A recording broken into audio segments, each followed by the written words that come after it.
Welcome to QCC's Face the Region.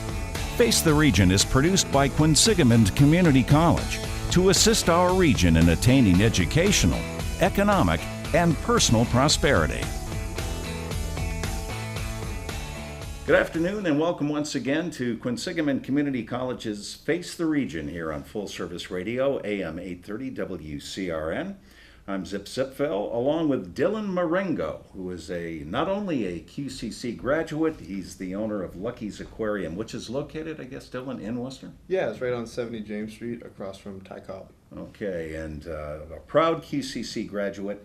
And for the next half an hour or so, we're going to chat a little bit about Dylan's experience here at QCC, as well as how it prepared him to go into the...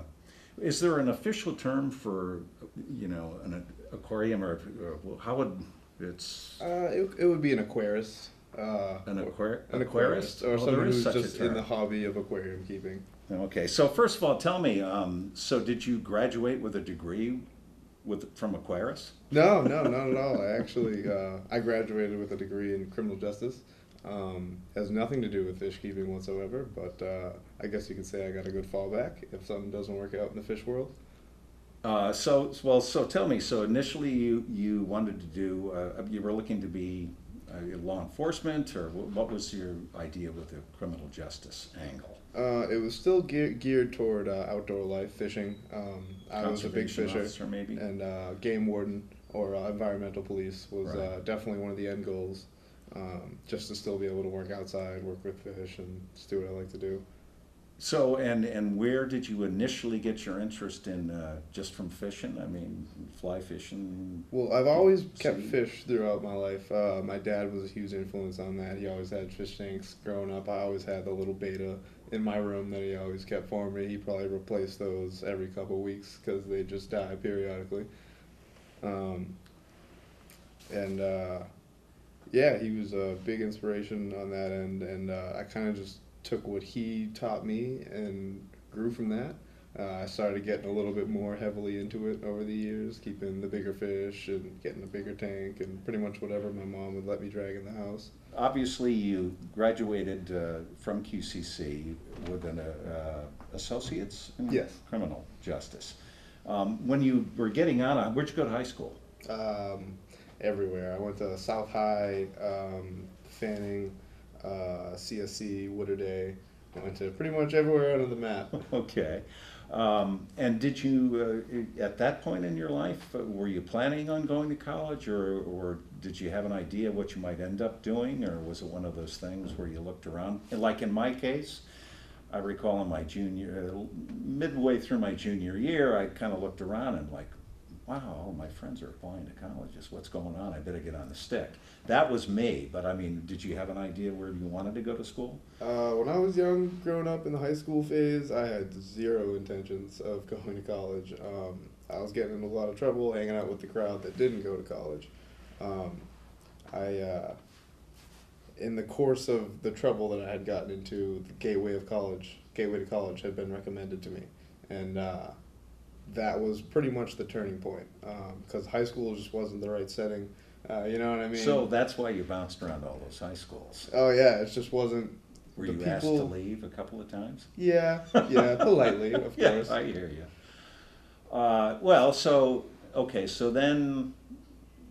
Was it the Gateway to College? Was that the program that finally kind of got you back on the rails? Definitely, 100%. It was just a different school setting. It was because I was in college courses. There were Gateway to College specific classes where it was just the people that were in that group, but then other classes I would be in just regular college classes with people that are paying to come here.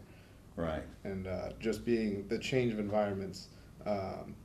To people that were in high school that just didn't even want to be there, to people that are paying to be here and want to further their education. It definitely rubbed off. So I don't want to call it peer pressure, but just your peer environment was much definitely more the conducive to getting something done. Yeah, the surroundings weren't very optimistic ones. All right, so take me back to when you decided that QCC might be the locale for you to approach your education? It was after I had finished up with the Gateway to College program. I I love the environment here. The professors were great. Everything that I was learning was great, and I just figured, why would I change? You know, if something's working good, don't fix it. Right. And were you taking advantage of the counseling and the other services that the school provides? Definitely the advising and the tutoring. Math was not my strong suit, and if it wasn't for that, the tutoring lab, I don't know if I probably would still be here taking that same math class. Any particular professor names come to mind? McCarthy, in both aspects. Bill McCarthy, he runs the criminal justice here, and his wife, Miss McCarthy. That's who she is, Miss McCarthy. Okay. And she was my math teacher, and she definitely gave me the gears. She put me to it, and it was good. It was good. She definitely helped me out in the math. And so I'm just curious, so where in that whole transition did you decide criminal justice might be the way to go? Was it because you were pretty good at getting in trouble? Yeah, honestly, I'm not gonna lie. It was just like, why not flip the script a little bit? And I just figured it would be something interesting, something that I would enjoy going to work and doing every day. Just being able Well, you to had go hands-on out. experience, right? Yeah, a little bit. Well, and I don't say, I'm not making light of it. I think it's great that, you did turn things around. So you get into the criminal justice schooling, and then take me through to where it evolved into the wanting to be an entrepreneur and start your own business. Well, during the process of going to school here, I have always been keeping fish at my house. Here and there, I would have fish that would breed, and I would end up with offspring of these fish and not really know what to do with it. So I would be on Facebook and these groups that I'm in, and I would try to sell them to people here and there, and I realized that there was a bit of a business in it. And I kind of just took that position right there and ran with it, and started to put off endeavors of setting up tanks specifically at home to breed fish, and with the intentions of selling them to go back into the hobby for fish food. The stingray at home, he eats countless amounts of food. He eats better than me. So it kind of evolved then. Oh, definitely. We are chatting with Dylan Marengo, who is a QCC graduate of the criminal justice program, as we just found out, and he's also the proprietor of Lucky's Aquarium on James Street in Worcester. We'll find out more how his experience here at QCC helped him to see the light and find the way, and a successful businessman as well, and entrepreneur, when QCC's Face the Region continues in just a couple minutes on Full Service Radio, AM 830 WCRN. Welcome back to QCC's Face the Region here on Full Service Radio, AM 830 WCRN. Zip Zipfel here, and this afternoon chatting with Dylan Marengo, who is a graduate of QCC, as we found out in the first segment, of the criminal justice program here at the school, and he's also the owners of Lucky's Aquarium, which is getting ready for a big grand opening. We'll talk about that a little bit later on in the program. So overall, Dylan, if you can kind of just give me an idea how QCC really prepared you individually to launch out on your own and start your own business. It would definitely just be the mindset here definitely had a great effect on it. Just the positive influence here of just people that are actually wanting to better themselves and further their education and stuff like that. And I had a lot of prodding with my advisors. They definitely prodded me along and helped me out a bunch of the way.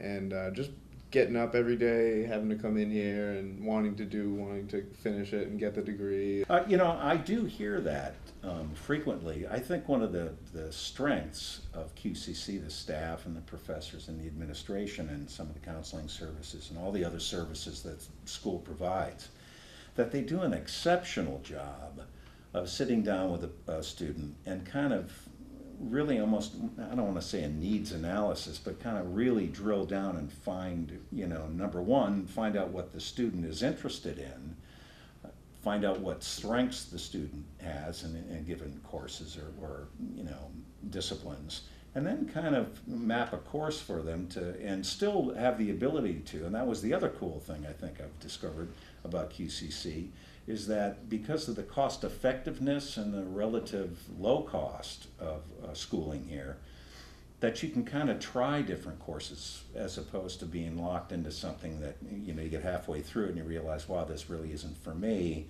You're not out a ton of dough, which I don't know if that was the same scenario with you, but when did you, during your criminal justice experience, kind of start thinking about opening your own place? It was actually this one day where I was walking my dog. I actually walked her down to the store, and I think I was just picking up some juice or something, or some milk, and I walked by this open space. And right after I was going home after that, I was actually going to sell some fish. Someone was meeting me that were buying some fish that I had bred at home, and it just clicked. I looked into that open space, and I was just like, wow, I need to do this. I need to open a shop. I was graduating in 3 months, give or take, from that one point when I looked into that shop, and I knew that I had to get it going. I just knew, like, something told me right when I looked into that empty shop, like, what I could do, that I could definitely further myself with this. And I'd love to, you know, you don't work a day in your life if you enjoy what you do. That's true. That's very true. So, and you had not had any previous retail experience to speak of? No, not at all. I delivered pizza for a very large amount of my time here. It's mostly how I paid for my books, and most of all of it, I was working full time delivering pizza, and going to school here. I had zero thoughts or expectations of me ever opening a fish store or being where I am today. Now, were you able to were there courses at QCC once you kind of had this germ of an idea? Did you take some business courses, or did you consult with folks who had opened their own shops? No, this little germ of an idea, it happened 3 months before I graduated. So it was a very small window of time to sort of work the schooling in around that. It was kind of just finish up the classes that I've got, get the degree, and take a stab at this before I go out with a degree and start something in that field. Right. If there was one course or, you know, one aspect of your college curriculum, at least so far, and I realize you haven't been in business all that long, but that you took here that applies, you know, that was the most help for you to get started in your own business? Was it the discipline of just being here every day? Definitely that played a big part in it, and perseverance. I just recently started up, so you know, it hasn't even been 2 months yet. Starting a new business is always hard, getting the people in, word of mouth, stuff like that, and perseverance. I've just got to push through it and know that eventually things are going to pick up, and I should be a well-known business and taking care of everyone's fish needs around New England. You see, there you go. You've got it. You got it down. We talked a little bit about that you kind of had some rough patches, shall we say, in your high school education, and shall we say, lack of focus. The reason I can say these things is because you're looking at somebody who had kind of, maybe I didn't get in trouble, but I certainly was not focused on, you know, what I should be thinking about.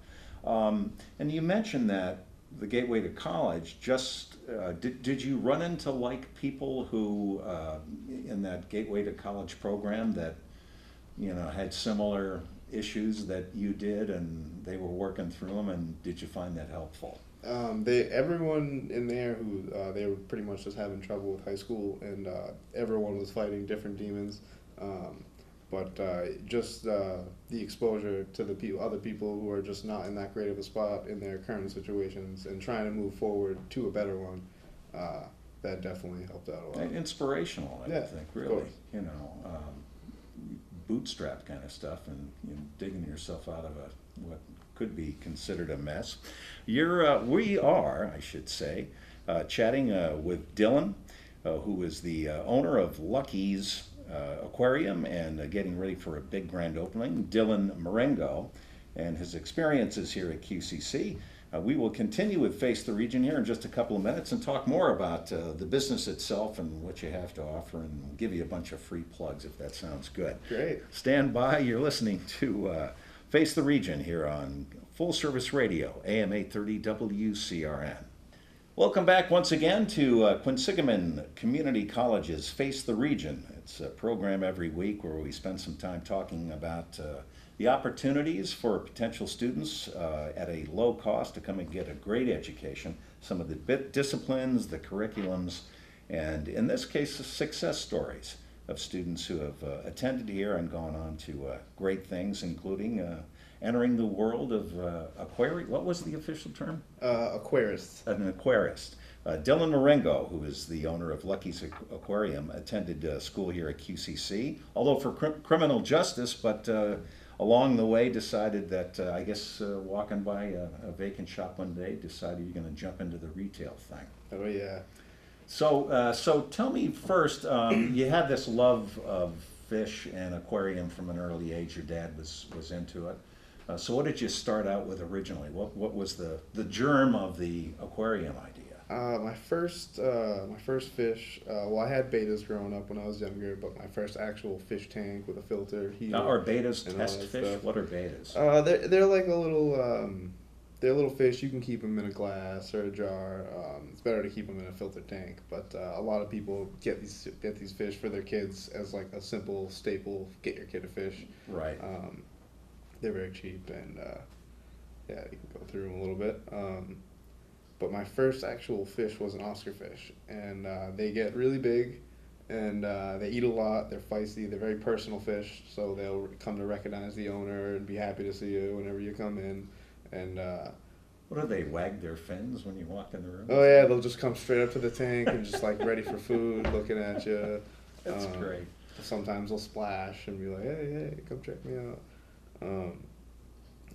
Yeah, as that one fish grew and grew out, I eventually quickly realized that I needed a way bigger tank than what I had it in, and I got to upgrade it a little bit, what my mother would let me do and keep in the house, because my dad was no longer allowed to keep fish in the house, considering a minor flood that had happened. Oh, I see. And operator error? Yeah, I was on thin ice. So it got to the point where I could no longer keep this Oscar fish that I had. I had to rehome him to someone who had a bigger fish and a bigger tank, appropriate enough to keep a fish that size. And eventually, a couple years later, I got into arowanas, which are very large fish. They get much larger than an Oscar fish, and somehow I convinced my mom to let me get a bigger tank, and that one fish I had for 8 years. She got to about 2.5 feet, and it was a very sad day when I lost it. 2.5 feet. Yeah, wow. She was a big girl. Her name was Betsy, Big Betsy, and I could pet her. I could reach in the tank, pet her. I could hand feed her. She was great. It was like I lost my dog when she passed. It was sad. Do people have that kind of personal relationship with their fish? I guess they do, don't they? Yeah, a lot of people do. A lot of fish can actually recognize their owner. And some fish, say if you went to my house and went to feed my fish, they would probably splash a bunch of water at you and wouldn't let you near the tank. Is that right? Yeah. A little territorial thing going on. Yeah, they're like, yep, you're not recognizable, I don't know you. Wow. So obviously, I mean, you've got a passion and an interest in it. So, so now you've decided you're going to open this place. Tell me a bit about the experience of, would you need to apply for a permit or, get the rental lease together? I guess all those things. Because I had zero knowledge about anything in the business world or how to get anything going. Where I was working, I was delivering pizzas. I got a lot of coaching from the owner there, because he had a lot of experience in opening up shops. He has them scattered all over. Yeah. And he guided me in the direction of what I need to get as far as the licensing and stuff like that. And it was all a learning experience, just pretty much learning everything as I go, and finding the space. I had to find the space, which took a little bit to get what I needed, as far as, because I've got so much water in there, the humidity. I needed concrete floors. I couldn't be above anyone or anything. Yeah, you run that. into zoning and all that other stuff. Yeah. Yeah.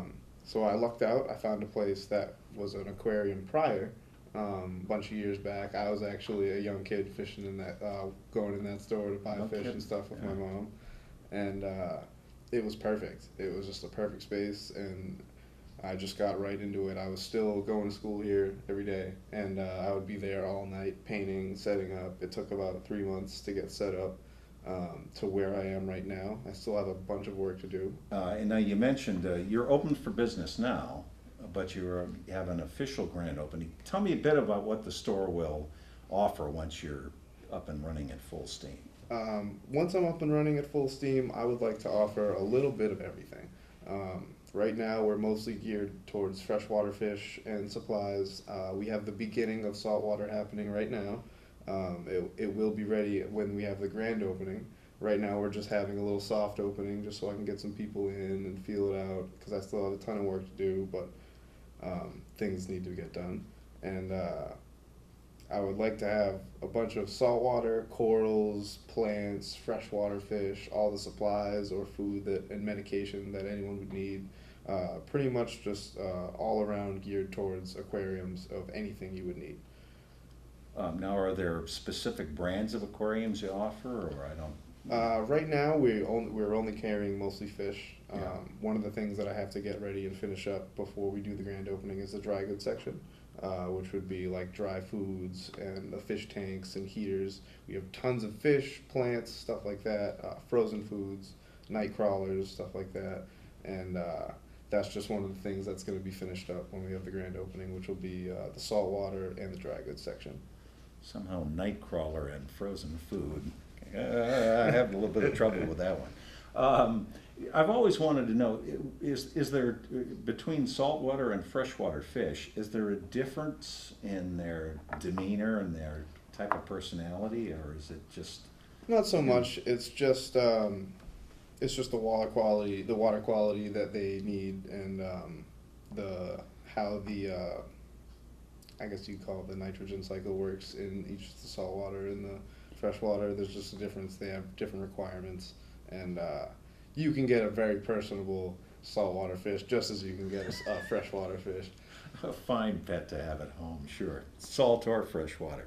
Well, Dylan, let me ask you this. If somebody, a potential student, was listening today and they were thinking about attending QCC, perhaps to go into their own business, would you recommend the school? Of course. I recommend the school to everyone.